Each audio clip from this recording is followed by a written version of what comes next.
presenting an action research focus on 2 task-based activities which have been conducted in remote modality during the second lockdown, that is to say November 2020, with 2 different groups of students, 45 11th grade high school students and 25 undergraduates, with the specific aims, albeit with different objectives, to maximize online language learning, mediation and interaction with the use of technology.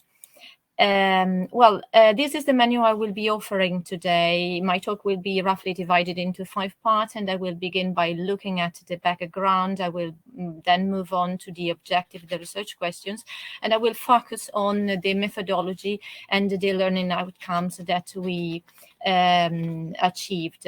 And of course, I will conclude with the conclusions and your questions. As I mentioned before, this is an action research study generated from an unexpected and unpredictable situation, the COVID-19 pandemic. The health emergency has forced educators and students worldwide to abandon classrooms and to move into distance education settings. This has involved losing contact with the practices consolidated over the years and urgently finding new and effective alternatives to face-to-face education. Language learning, unfortunately, has had no immunity.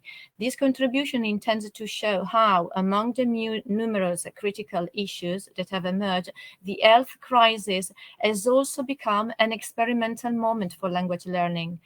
Having to go beyond the distance, our research has tried to develop a didactics of virtual closeness, relying on the theoretical paradigms of task-based language learning and the new paradigms of the companion volume of the Common European Framework. And of course, the combination of these elements has provided activities, a magic blend that, combining the new shifts in language education, seemed to be the right pedagogical answers we were looking for.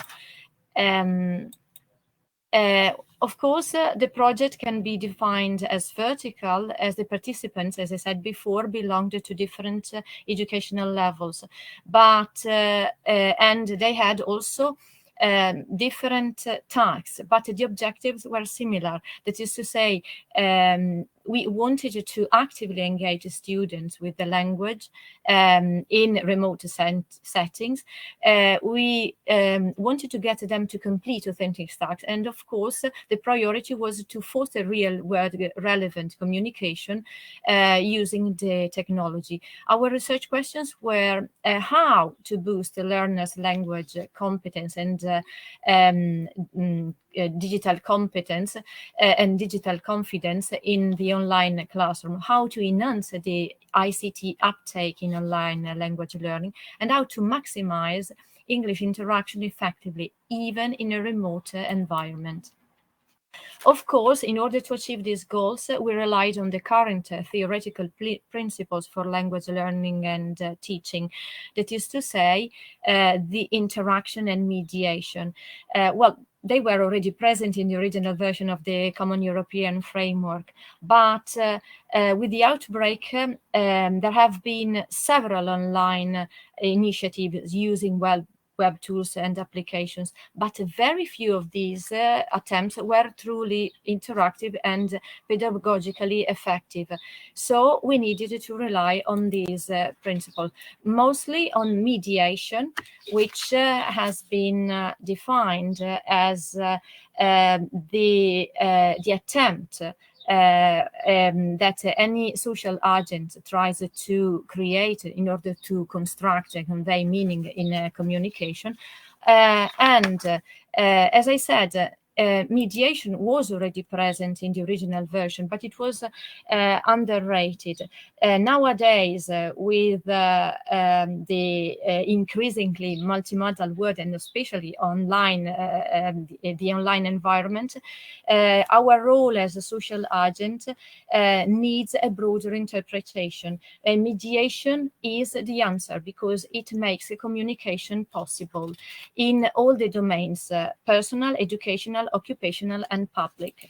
The other important foundation is in online interaction, which has been added to the companion volume. Working online, this is fundamental because online communication is not the same as a face-to-face interaction. So virtual speakers need to develop new language skills in order to avoid misunderstanding. And they have to achieve these skills both in the social domain, in the goal-oriented domain. So they needed to activate new abilities and new resources, like the ability to reformulate in order to help comprehension, the ability to end emotional reactions, because online is not that easy. And in order, they have to convey messages with the right tone, the right register, but even the right emotional side. And another important element that helped the combination of this, as I said before, the magic combination, was task-based language learning, which is a technique that centers around the very purpose of language, which is communication. And according to Willis, task-based lessons, in task-based lessons, students develop their skills by engaging themselves in authentic and meaningful situations in English, using the language. And the advantages of this technique, of this approach, are many, because apart from being interesting and motivating, students combine and activate all their language resources to complete a task. And they do not complete it isolated, but they practice skills, not passively listening to a teacher, but being actively engaged. And as I said, the perfect blend of these elements were activities that constituted the educational approach, the right one to maintain students' affect, foster their engagement, and to improve their language communication.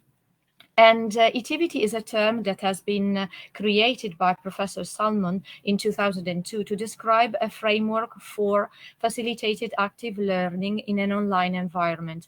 An activity involves a learner interacting with one another and with the tutor, the teacher. Any activity involves the production of a spark, which is a challenge that helps students take part in online discussions and debates, and of course there is always a feedback. Activities involve 5-stage knowledge and language development, starting from motivation, online socialization, information exchange, and of course knowledge construction. Before deepening into the activities that we have set up and created, it is important to say that even before the setting up, students knew the grid, the descriptors, which were used to analyze their skills, to evaluate their skills.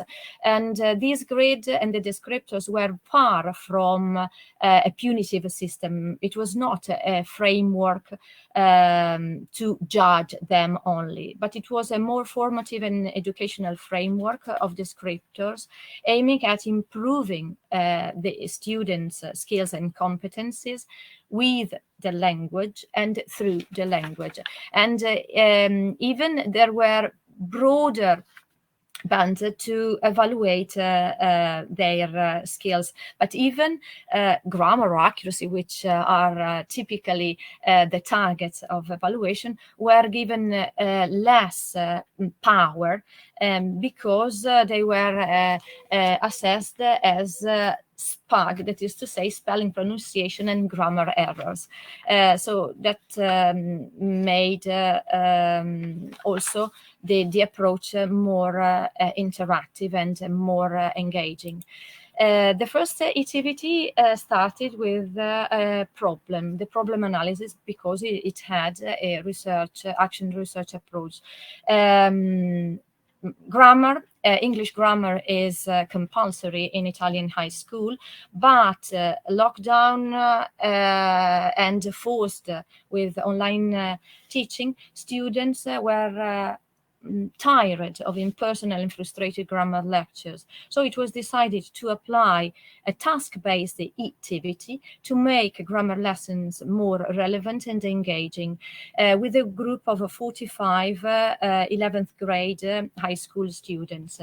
The priority was to make grammar rules interactive and original by having students play an active role in the construction of the specific functions, like, for example, expressing preferences, regrets, and complaints and assumptions, which are common in everyday speech. The spark of the activity was, how can we make grammar structures and functions alive?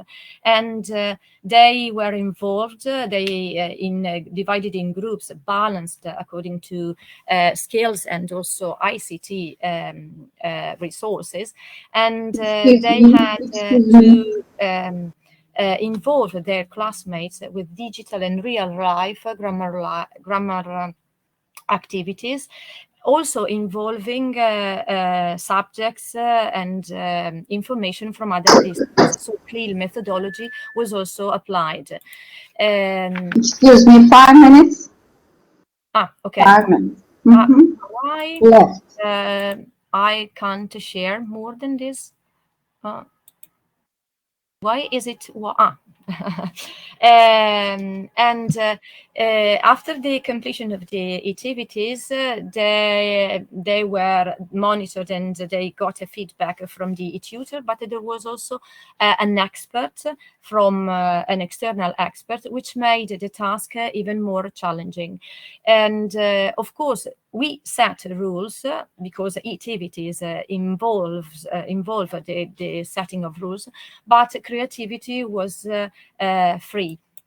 And in fact, these are some of the artifacts that they created. They could use any kind of tools, and they had to involve classmates, activating them not only in physical activities online, but also in games. They had to create a specific Kahoot, which, as I said, involved other disciplines. So the CLIL was respected. As for the second activity, which involved a group of 25 undergraduates at the end of the English for Specific Purposes workshop, the activity consisted in a provocative spark. They had to find the answer to the question, what do you want to demonstrate at the end of this workshop? And they had to complete a short research-oriented project on a topic of their choice, which was grounded in the materials developed. And they had to outline goals, features, key terms, and outcomes, and they had to provide background information to their issue, and they had to present the activity using 5 slides only. So the activity proved effective because the student could communicate in a variety of situations, like presentations, online interactions, and debating. So these proved effective, and also for the other 21st century skills. these are the details of and these are the items, the issues covered by the students. Well, as for the outcomes, qualitative and quantitative tools were used to collect data and information, and they consisted in observations, interviews, and analysis, also carried out with formative assessments. Well, the TVT method proved valuable, innovative, an alternative, valid alternative to front teaching in terms of benefit to make language content meaningful and relevant to students, and to make learning that language alive. And as we stated in our research question, to get students to play an active role in their learning, even the remote context. Moreover, the activity experience also maximized students' management of the 4 C's, that is to say, critical thinking, communication, collaboration, and creativity.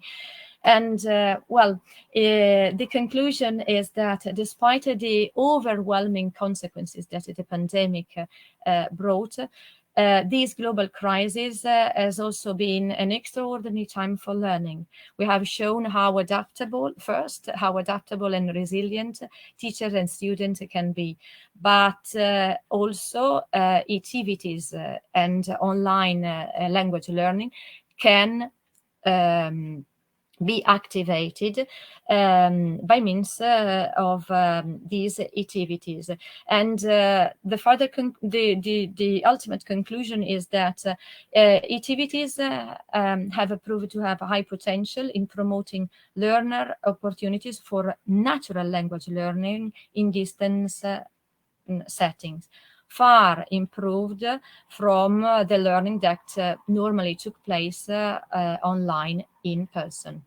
Thank you. Thank you. This model you suggest and you have even applied is actually a good one for using inductive teaching of grammar.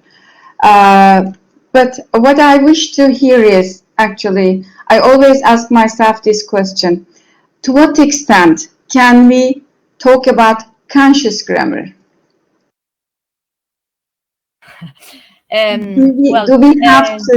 Do we have to say something about grammar? How did you feel? Well, this is a tough question because grammar is part, as I said, and of communication, because, well, we can convey messages, but if we wanted them to be adequate to academic context, or we needed to, and conscious grammar, we tried by this activity to paradoxically make grammar less relevant than expected. Mm-hmm. They had, let me say, come across grammar functions, and even by means of games like the Kahoot system. And then they had to reactivate the same structures in more complex or more academic situations. But the important was to move the rules out from the books and make them alive, as the title of the... I see. Thank you. And any questions or comments for this session? Anybody? Dear participants, any questions or comments? Okay. Thank you for this valuable contribution. And now we are moving on to the third presenter,